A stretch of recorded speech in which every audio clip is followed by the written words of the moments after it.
नमस्कार, आदाब, सत श्री अकाल मित्रों, एक बार पुनः स्वागत है आप सभी का समाधान कार्यक्रम में। लगातार हमारी एक सुंदर चर्चा हो रही है जो बहुत ही गुह्य है, गहन है, आध्यात्म के क्षेत्र से जुड़ी हुई है, लेकिन सबके लिए बहुत बहुत आवश्यक है। मोह एक ऐसा विकार जो हमें लगातार दुख दे रहा है। कांटा तो कांटा ही है, कहीं भी रहेगा, वो चुभेगा, तकलीफ देगा, खुद को भी और दूसरों को भी। इसीलिए शायद गीता में ये महावाक्य आए हैं कि काम, क्रोध, लोभ, मोह और अहंकार ये नर्क के द्वार हैं। ये ऐसे विकार हैं जो खुद को भी और औरों को भी दुख प्रदान करते हैं। लेकिन अब तक हमें ये बात समझ में नहीं आ रही थी कि हम कैसे इनसे मुक्त हों, और मुक्त हो भी तो क्यों हो, क्या कारण हो, क्या वजह हो इसके पीछे। अब हमें ये बात समझ में आती चली जा रही है कि मोह का त्याग करने से ही हम सुखी रह पाएंगे, न केवल अभी लेकिन आने वाले युग में भी, क्योंकि आने वाला समय बहुत सुंदर और श्रेष्ठ है। कलयुग जा रहा है और एक नूतन सृष्टि सतयुग आ रहा है हम सबके सम्मुख, और वहां तो मोह आदि विकार होंगे नहीं। इसीलिए इन पुरानी चीजों को, इन दर्द भरी चीजों को, इन विकारों को यहीं छोड़कर हमें जाना होगा। एक चीज होता है कि हम खुशी खुशी किसी चीज को छोड़ दें, और दूसरा होता है कि हम दर्द से, तकलीफ से, या फिर समय आने पर उसे छोड़ें। समय तो छुड़ा ही देता है किसी भी चीज को, इसीलिए हम खुशी से इन चीजों को छोड़ने के लिए तैयार हो जाएं। यही चर्चा लगातार हमारी भ्राता जी के साथ बनी हुई है। आइए इस चर्चा को आगे बढ़ाते हैं। भ्राता जी, आपका बहुत बहुत अभिनंदन है, स्वागत है। थैंक्स। लग रहा था कि ये विषय बहुत छोटा सा होगा, लेकिन वास्तव में विषय तो बड़ा ही गहन है, गुह्य है, और केवल चर्चा के लिए नहीं है लेकिन अपने जीवन में लाने के लिए है। तो कल मैंने आपको एक जगह पे छोड़ा था भ्राता जी कि विनाश एक ऐसा शब्द जिससे सभी लोग भिज्ञ हैं, जानते हैं, और कई बार इससे वो रूबरू हो चुके हैं इस शब्द से कि अब होने वाला है, अब होने वाला है। लगातार ब्रह्मा कुमारियां भी कहती हैं कि सृष्टि का विनाश होना है। क्या कोई एक डेट फिक्स है इसकी? बहुत अच्छा प्रश्न है, और पहले से बहुत सारी डेट दी लोगों ने और फेलियर हो गए, तो अब डेट पे तो कोई विश्वास भी नहीं करेगा, और न इसकी एक डेट होती है। एक्चुअली देखिए, संसार परिवर्तन की एक प्रक्रिया है। ये विनाश, हम विनाश न कह के इसको विश्व परिवर्तन शब्द दें कि बुराइयों का विनाश हो जाएगा, जैसे हमने कहा था, पाप और पापियों का विनाश हो जाएगा, अच्छाइयाँ आगे कंटिन्यू होंगी। एक नव युग में, एक नूतन सृष्टि के साथ हम प्रवेश करेंगे। इसलिए कोई ऐसा ना सोचे कि यहाँ बिल्कुल वैक्यूम हो जाएगा, जीरो हो जाएगा, और जलमग्न हो जाएगी सारी धरती और धरती का भी अस्तित्व नहीं रहेगा। ऐसा कुछ नहीं होने जा रहा, प्योरिफिकेशन हो जाएगा। तो एक विश्व परिवर्तन की प्रक्रिया से हम गुजर रहे हैं। जैसे हमने चर्चा की थी कि मनुष्य ने प्रकृति को बहुत निर्बल कर दिया है, प्रदूषित कर दिया है, उसको प्योरीफाई करना भी आवश्यक है। इस संसार का विनाश तब तक नहीं होता जब तक इस संसार में रहने वाला हर मनुष्य भगवान को न पुकारे कि हे प्रभु, ये दुनिया रहने लायक नहीं रही है, इसे नष्ट कर दो। ये रहस्य है बहुत अच्छा। ज्यादातर लोग तो पुकार रहे हैं शायद। अब और समय आप अगले 5 वर्षों में देखेंगे, देखिए 14, 15, 16, 17, 18 तक, सन 2018 तक इस संसार की स्थिति दिनों दिन बिगड़ती जाएगी। और उसमें भी जो बिगड़ाव हम देख रहे हैं वो परिवारों में आपसी संबंधों में बिगड़ाव, जो सबसे खतरनाक होता है, जो तेजी से बढ़ता जा रहा है। अब पति पत्नी में प्यार ही न रहे, वो जीवन साथी हैं। बात केवल ये नहीं कि बच्चे पैदा कर दिए और बस वो उनको आगे बढ़ा रहे और यही जीवन है। उनमें मन मुटाव हो, सबके अंदर स्वार्थ इतना बढ़ता जा रहा है, इच्छाएं इतनी बढ़ती जा रही हैं कि संबंधों में खटास पैदा होती जा रही, अलग अलग होने लगे हैं लोग, प्यार बिल्कुल लोप होता जा रहा है, बीमारियां बढ़ रही हैं, पाप बढ़ रहा है, अशांति बढ़ रही है। तो बहुत सारी चीजें इस संसार को ऐसी स्थिति में ले जाएंगी 5 सालों में कि बहुत सारे लोग भगवान को पुकारेंगे कि प्रभु, ये दुनिया रहने लायक नहीं रही, इसे नष्ट करो। और वहां से होगी विनाश की प्रक्रिया प्रारंभ। और ये प्रक्रिया कम से कम 10 वर्ष चलेगी, मिनिमम 10-12 वर्ष। इसलिए कोई एक डेट उसके लिए बताई नहीं जा सकती, क्योंकि ये विनाश इसके कई मीनिंग होंगे। एक मीनिंग मैंने कहा विश्व परिवर्तन, प्योरिफिकेशन ऑफ एवरीथिंग, और दूसरी एक चीज होगी जो सचमुच भारी भी है, हर व्यक्ति ने जो पाप कर्म किए हैं उनकी सजा। तो ये सृष्टि ही, ये धरा ही एक बार धर्मराजपुरी बन जाएगी, क्योंकि मनुष्य ने पाप बहुत कर लिए हैं और वो सोचता है पापी तो मौज मना रहे हैं, लेकिन पापियों को मौज नहीं रहेगी, केवल पुण्य आत्माएं मौज मनाएंगी। तो परिवर्तन होगा, आत्माओं के प्योरिफिकेशन का ये रास्ता होगा कि उन्हें उनके पाप कर्मों की सजा मिलेगी। तीसरी चीज होगी, इस धरा पर स्पिरिचुअल रिवॉल्यूशन हो जाएगा। हर व्यक्ति पवित्र बनना चाहेगा, हर व्यक्ति स्वयं को जानने का इच्छुक होगा, हर व्यक्ति भगवान की ओर बढ़ेगा, भक्ति की ओर नहीं, उससे अपना नाता जोड़ेगा, जिसकी बहुत आवश्यकता है। नाता जुड़ने से उसकी एनर्जी मनुष्य को मिलेगी और वो बहुत सारी चीजों को फेस करने के लिए तैयार होगा। उधर विश्व युद्ध भी होगा, क्योंकि ये सब जो एटम बॉम्ब्स बने हैं, कि ने न्यूट्रॉन बॉम्ब बनाए, कि ने हाइड्रोजन बॉम्ब बनाए हैं, बड़े केमिकल बॉम्ब्स बना दिए हैं जो मनुष्य को बिल्कुल जला के भस्म कर देगा, उन सब का भी प्रयोग होगा। देखिए, युद्धों का इतिहास आप पढ़ें, पहले लोग लाठियों से लड़ा करते थे, लाठियों के आगे लोगों ने भाले बना दिए, भालों से लड़ने लगे। किसी ने तलवार बना दी, फिर तलवारों का प्रचलन हो गया, तलवारों से लड़ने लगे। लोगों ने ढाल बना ली, उसका यूज होने लगा। देखते आ रहे हम, फिर बंदूकें आई। पहले बंदूक थी, एक एक गोली भरनी होती थी, उससे लड़ाई शुरू हुई। फिर बंदूक ऑटोमेटिक आ गई, उनसे लड़ाई हुई। अब लड़ाई हो गई मिसाइल्स के माध्यम से। अब एयरफोर्स के द्वारा बहुत सारे नए चीज़ें आ गई, हमारी नेवी में भी बहुत सारी चीज़ें जहाँ तहाँ आ गई, उनसे युद्ध होने लगा। जो चीज़ बनी उसका मनुष्य यूज कर रहा है ना। आज बाजार में बहुत चीज़ें देख लो, जो कंस्ट्रक्टिव चीजें हैं बन के आई, मनुष्य ने यूज कर रहा है। घरों में भोजन बनाने में पहले अंगीठियां जला करती थी, धुआं होता था, गर्मी होती थी। अब कितने साधन आ गए, आग भी नहीं, धुआं भी नहीं, भोजन बन रहा है। गृहिणियों के लिए बहुत सारी सुविधा आ गई। जो चीज बन रही है उसका मनुष्य यूज कर रहा है ना। लेकिन ये जो चीजें बनी है भ्राता जी, जैसे विनाश की चीजें आपने कही, यद्यपि विनाश के उद्देश्य से बनी है, लेकिन हम देख रहे हैं कि निशस्त्रीकरण की ओर भी अब तो दुनिया वाले बढ़ रहे हैं। लोगों के अंदर ये आ गया है कि ये बहुत घातक है और यदि हमने इसका इस्तेमाल किया तो संसार तबाह हो जाएगा। और दूसरी ओर हम विश्व शांति की भी बात करते हैं, तो क्या ये संभव नहीं है कि निशस्त्रीकरण एक सही दिशा में बढ़े, ये सारे अस्त्र शस्त्र नष्ट कर दिए जाएं और विश्व शांति इस रूप में हो जाए जिस रूप में आज हम चाहते हैं? देखिए, ये निशस्त्रीकरण की बात आज से नहीं, 40 साल से चलती आ रही है। कॉन्फ्रेंसेज होती हैं, यूएन भी इसमें बहुत सारा काम करता। अभी भी कुछ लोगों ने अपने हथियार नष्ट किए, लेकिन वो दबाव में किए, वो तो नहीं कर रहे ना जो महाशक्तियां हैं। उनके पास तो वो शस्त्र सुरक्षित हैं और कहीं ना कहीं वो उनको अपनी सत्ता को बनाए रखने के लिए या उनका चले तो वो विश्व पर राज कर दें। देखो, आज भी कई कंट्रीज पर उन्होंने अपना दबाव बनाया इन चीजों के आधार से। एक दिन आएगा इनमें आपस में ही विस्फोट हो जाएगा। जैसा मैंने पीछे कहा था कि अब अगले 15-20 सालों में जो कुछ होगा वो प्रभु प्लानिंग के तहत होगा। और वो एक प्लानिंग है कि इस पापमयी दुनिया को समाप्त करना, जिसका यादगार है कभी महाभारत युद्ध हुआ था, उसमें अग्निबाण छूटे थे, दिव्य अस्त्रों का वर्णन है। वो कर्ण के पास भी थे, तो अर्जुन के पास भी थे, वो द्रोणाचार्य के पास भी थे, वो और कई महारथियों के पास भी थे। वो दिव्य अस्त्र और कुछ नहीं है, यही सब है कि एक छोड़ दिया तो अग्नि पैदा हो गई, दूसरा छोड़ दिया तो तेज आंधी चलने लगी, तीसरा छोड़ दिया तो बरसात होने लगी। ये सब यही एटम बम, जिसको वहां ब्रह्मास्त्र कहा गया है। ब्रह्मास्त्र छोड़ दिया अश्वत्थामा ने, वापिस उसको लेना नहीं आता था। आजकल भी वो सब मिसाइल्स और एटम बॉम्ब्स और हाइड्रोजन बॉम्ब्स बने हैं, ये वही हैं। तो हम महाभारत काल में प्रवेश कर चुके हैं।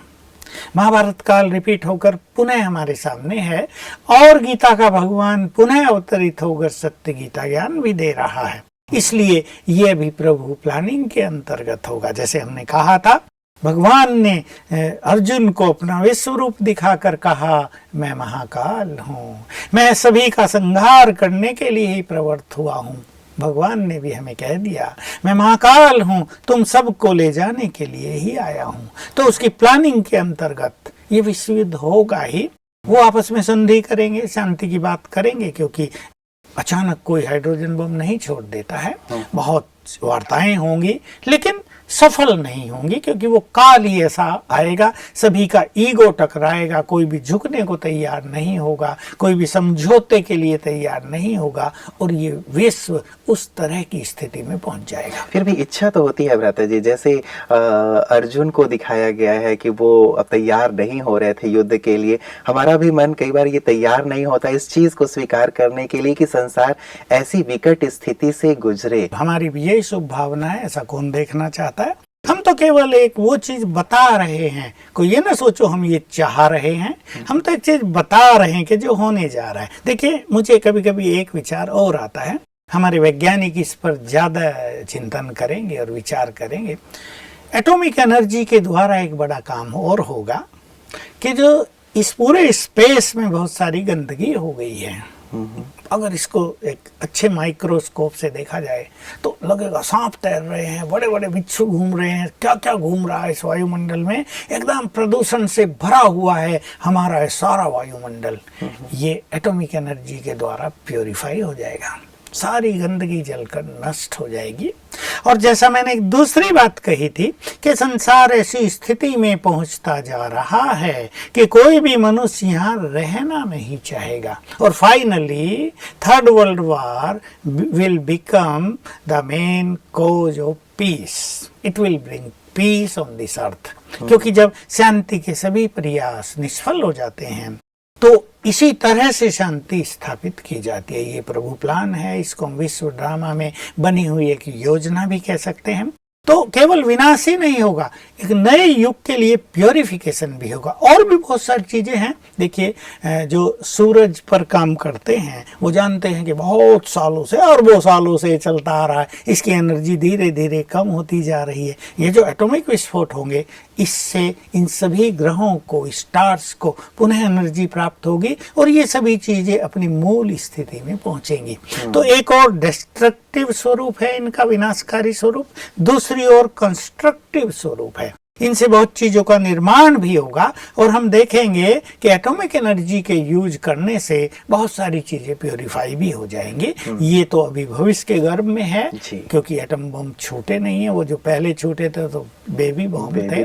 तो इसका परिणाम ये घटित होना अवश्यंभावी भी है, क्योंकि मनुष्य संसार में जीना नहीं चाहेगा। वो भगवान से कहेगा हमें एक नई दुनिया चाहिए, हमें एक ऐसा संसार चाहिए जहां हम सुख से श्वास ले सकें, जहां हम चैन की नींद सो सकें, जहां मानवता कायम हो, जहां सभी में एक निश्चल निर्मल प्रेम हो। तो भगवान ये सबकी इच्छा भी पूर्ण करेगा। बिल्कुल। चलिए, ये प्रारूप सुनकर थोड़ा सा भयंकर तो जरूर लग रहा है भ्राता जी, लेकिन जो भी चीजें होती हैं अच्छे के लिए होती हैं, ये हम हमेशा जानते हैं, समझते हैं। और परमात्मा हमारे पिता हैं, वो हमारे लिए कभी भी कुछ बुरी चीज तो नहीं होने देंगे। इसीलिए वैसे जाना तो सबको है, आज नहीं तो कल जाना है। वैसे भी व्यक्ति वृद्ध होके जाता ही है, लेकिन चाहना रहती है कि जब हम जाएं ऐसे जाएं अच्छे से कि किसी को कोई तकलीफ ना हो। न केवल मैं, लेकिन कोई भी जाए तो सभी ऐसे आराम से जाएं, सहज जाएं, ऐसी एक कामना रहती है। तो इसीलिए विशेष करके एक जानकारी की आवश्यकता महसूस हो रही थी। भ्राता जी, बहुत गहरी बातें आपने कह दी हैं,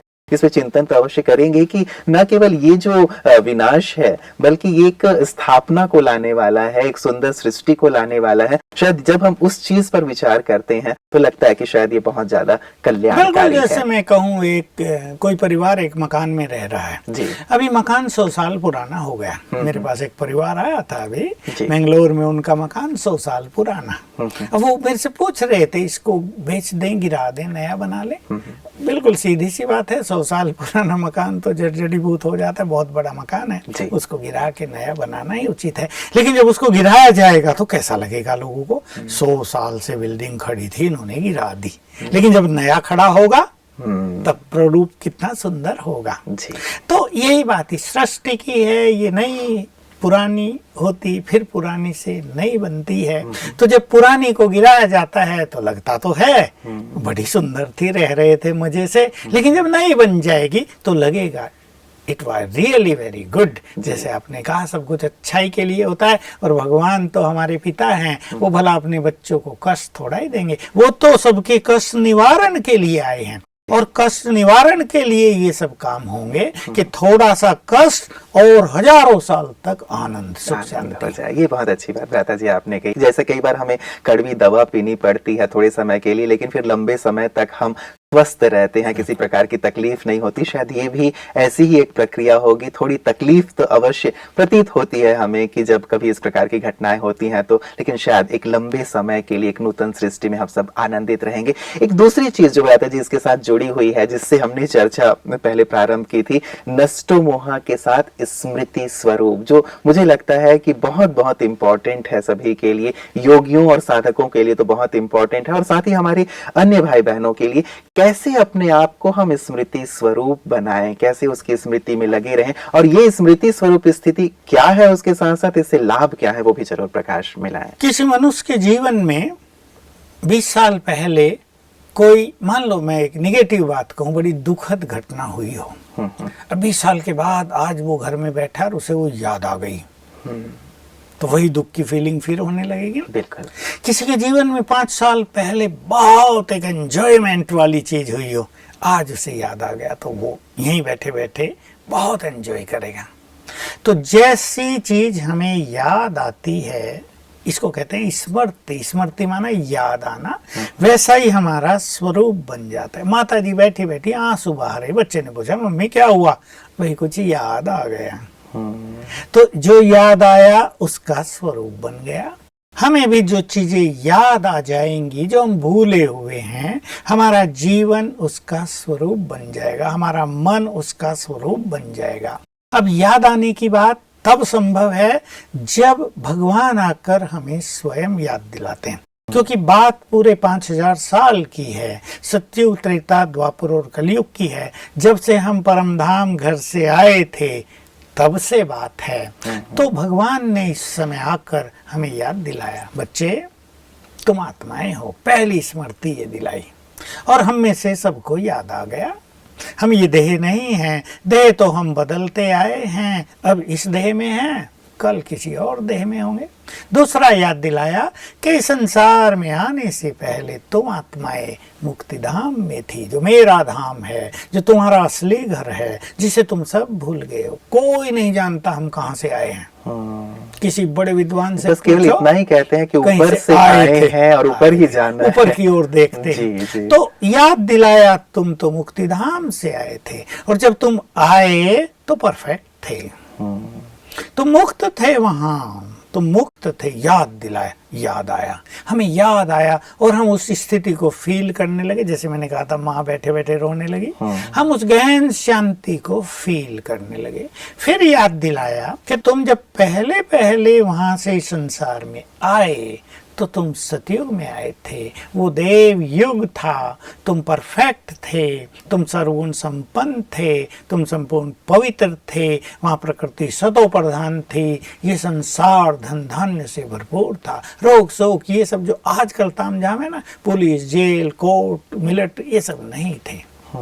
हमें याद आ गया, 2 युग हमारे ऐसे बीते, सतयुग बीता, कितने ही जन्म हमने लिए, त्रेता बीता, देव रूप में हमने बिताए। फिर पूरा याद दिला दिया कैसे तुम्हारा पतन हुआ, द्वापर में तुम आए, धीरे धीरे तुमने पाप शुरू किए, तुम बॉडी कॉन्शियसनेस में आ गए, और करते करते तुम अब एंड में आ गए। तुम मुझे पुकार रहे थे, मैं आ गया हूँ, तुमने मुझे बुलाया बहुत समय से, अब अपने समय पर मैं आ गया हूँ। अब उसने आकर हमें बहुत चीजें याद दिला दी और कहा अब ये 5000 साल का खेल पूरा हो रहा है, अब तुम्हें चलना है वापस वहीं जहां से तुम आए थे, लेकिन चलने से पहले वैसा ही बनना है जैसे तुम आए थे। तुम परफेक्ट उतरे थे, परफेक्ट होकर ही तुम्हें वापस जाना है। और कैसे परफेक्ट होना है उसके लिए राजयोग सिखा दिया। ये सब स्मृतियां दिलाई तो हम उन्हें याद करने लगे। देखिए 5000 साल पहले की बात, 4000 साल पहले की बात, 2000 साल पहले की बात, लेकिन जैसे जैसे हमें भगवान ने याद दिलाया, आत्मिक स्मृति दिलाई, तो हमें वो याद आ गया और हम उसका स्वरूप बनने लगे। ये हमारी साधनाएं हैं। बिल्कुल। तो ये सारी स्मृतियाँ वास्तव में क्या हमें नष्टो मोहा भी बनाती हैं भ्राता जी? क्योंकि दोनों शब्द जुड़े हुए हैं, तो ऐसा प्रतीत होता है कि कहीं न कहीं इन दोनों का बहुत गहरा संबंध है। नष्टो मोह तब बनेंगे शायद जब ये जो स्मृतियाँ जो परमात्मा ने हमें दिलाई हैं, वो हमारे पास रहें। जैसे अर्जुन को दिखाया कि जब स्मृति आ गई हुँ। तब उसका मोह नष्ट हुआ था। जी। तो पहले है स्मृति स्वरूप स्थिति, स्मृति आने लगी तुम ये देह नहीं हो, तो देह से ममत्व छूटा। जी। स्मृति आने लगी जो ये तुमने संसार रचा है, इसको तो छोड़ के तुम्हें जाना है, तुम्हारा संसार तो बहुत सुंदर है, उससे मोह छूटने लगा। तो स्मृति स्वरूप होते होते मोह छूटने लगता है, और मोह छूटने से जीवन बहुत सुखी हो जाता है, मन आनंदित हो जाता है, एनर्जेटिक होता है, और हम जीवन की यात्रा का भरपूर सुख लेते हैं। बहुत अच्छा होता यदि इन्हीं स्मृतियों में हम रहते भ्राता जी, लेकिन ये नहीं होता। हम इन स्मृतियों की बजाय और जो दूसरी स्मृतियां हमारे अंदर भरी हुई हैं वो बार बार आती रहती हैं। तो लगता है कि ये जो मूल स्मृतियां जिनकी बात आप कर रहे हैं कि परमात्मा ने अब हमें दिलाई हैं, वो तो शायद याद ही नहीं रहता कि अब जाना भी है, या हम आत्मा है, या फिर आना है, या कैसे कैसे हमने ये चक्र लगाया है।